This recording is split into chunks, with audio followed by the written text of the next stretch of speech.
Võid arvata, et videomängud on ainult lastele, aga Saudi Araabia nii ei arva.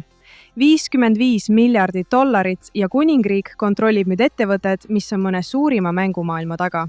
EA Sports, FC, Battlefield, The Sims. Electronic Arts, tuntud ka kui EA, on üks maailma suurimaid videomängufirmasid. Ja nüüd on sellest saanud eraettevõte Saudi Araabia juhitud ülevõtmise tulemusel. See on mängutööstuse ajaloo suuruselt teine tehing. Tehingus on veel üks tuttav nimi. Jared Kushner, USA presidendi Donald Trumpi väimees, on kaasatud oma investeerimisfirma Affinity Partners kaudu koos erakapitali ettevõttega Silver Lake. Kuid Saudi Araabia riiklik investeerimisfond, mille eesotsas on kroonprints Mohammed bin Salman, on selgelt peamine osaline, kontrollides väidetavalt enam kui 93% ettevõttest. Ja Riyadi jaoks on see palju enamat kui lihtsalt mõnede populaarsete mängude omamine. Videomängud on noorele publikule äärmiselt atraktiivsed. See on suurepärane viis kultuurilise mõjuvõimu kasvatamiseks ja omamoodi pehme jõu saavutamiseks välisturgudel. Saudi Araabia 2030 horisontsi mandaadi kohaselt teavad nad vähendama oma sõltuvust naftast ning seetõttu on mängutööstus justkui loomulik valik. Saudi Araabia on aastaid püüdnud üles ehitada majandust, mis ei sõltuks nii tugevalt naftast, oma visiooni 2030 osana. Ja mängutööstus sobib sellesse plaani peaaegu ideaalselt. See on nooruslik, ülemaailmne ja tehnoloogiline. Ja Mohammed bin Salman ise on tuntud kui kirglik mängur. Riyad ehitab ka sõna otseses mõttes tohutut meelelahutuslinna nimega Qiddiya, kus terve piirkond on pühendatud mängudele.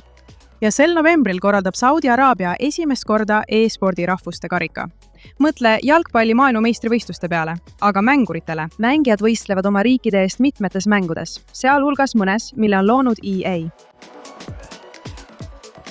Nad näevad seda suurepärase võimalusena end maailmale tutvustada ja maailma endale. Ja mis oleks parem viis seda teha kui selliste spordiürituste kaudu? Kuid mitte kõik pole valmis Saudi Araabia omandile rohelist tuld andma. See tehing on mängukogukonna teatud osades põhjustanud üsna tugeva vastureaktsiooni.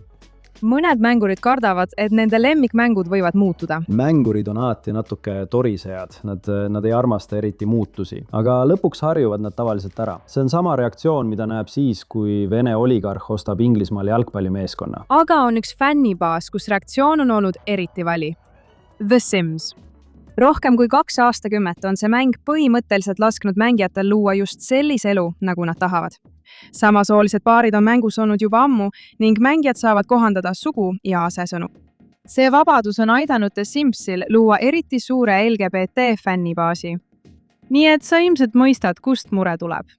Mängu juhib nüüd Saudi Araabia, riik, kus samasoolised suhted on ebaseaduslikud. Mõned Simsi mängijad ja striimijad on juba mängimise lõpetanud. Puuduvad tõendid selle kohta, et Saudi Araabia plaaniks mängud tsenseerida või LGBT sisu eemaldada. Aga eksperdid arvavad, et Sims võib seista silmitsi hoopis teistsuguse saatusega.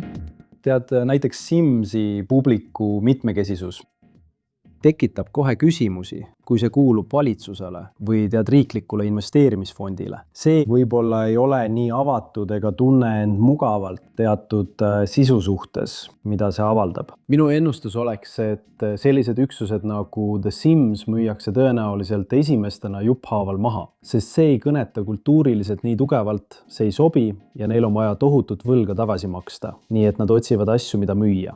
Ja siin läheb tehing veelgi keerulisemaks. Saudi Araabia võis küll osta EA 55 miljardi dollari eest, kuid umbes 20 miljardit sellest on võlaga finantseeritud.